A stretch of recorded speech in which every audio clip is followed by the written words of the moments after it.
अजीबोगरीब जिद्दी घोड़ा।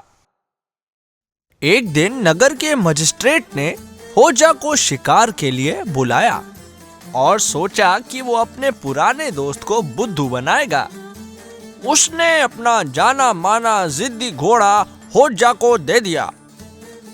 वहां जोरदार तूफान आने वाला था, इसलिए सभी कहीं ना कहीं छुप गए, पर जिद्दी घोड़ा हिला भी नहीं और नसरुद्दीन वहां फंस चुका था।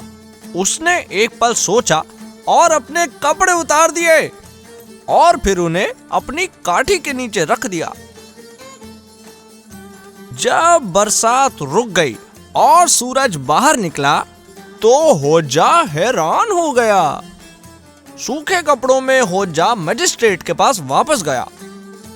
अरे तुम्हारे कपड़े सूखे कैसे हैं होजा? मजिस्ट्रेट हैरान हो गया। अरे उस घोड़े के लिए धन्यवाद जो आपने दिया था, होजा ने कहा।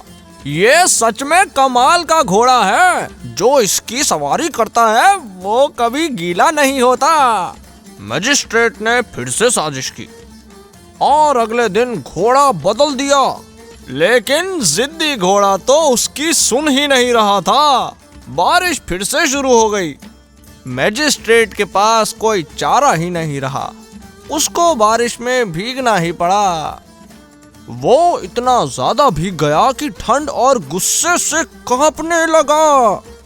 तुम्हें यह कमाल का घोड़ा लगता है? होजा ने अपना सर हिलाया।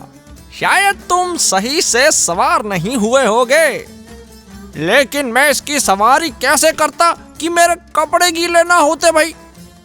अरे बिना कपड़ों के मेरे मालिक।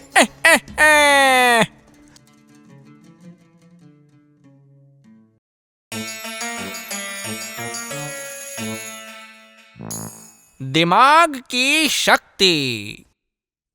नसरुद्दीन होजा का अपने दिमाग और अपनी समझदारी के लिए हर जगह नाम था। नसरुद्दीन बुद्धिमान है, उसके पास हर समस्या का समाधान है। लोग बोले, अरे हमारा होजा चमत्कारी है, वो किसी का भी मन चुटकियों में पढ़ सकता है। ओए नसरुद्दीन होजा तो जादूगर है, वो चाहे तो गधे से बिल्ली और बिल्ली से इंसान बन सकता है।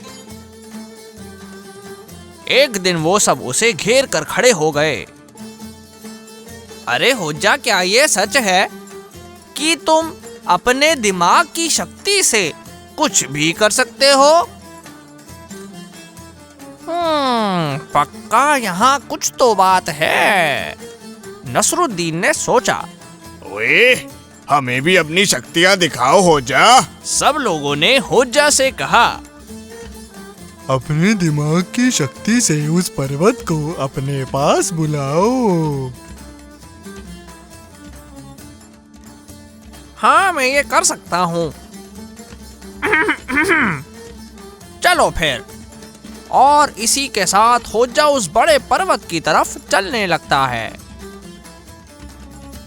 लोग बड़बड़ाने लगते हैं, उसके दिमाग की शक्ति कहाँ है?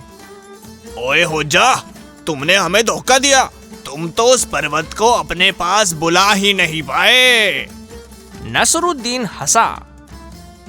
कहीं लिखा है कि अगर पर्वत तुम्हारे पास नहीं आए तो तुम पर्वत के पास चले जाओ। जब मैं चल रहा था तब मेरे दिमाग में यही बात घूम रही थी और फिर चमत्कार हुआ, पर्वत मेरे सामने आ गया।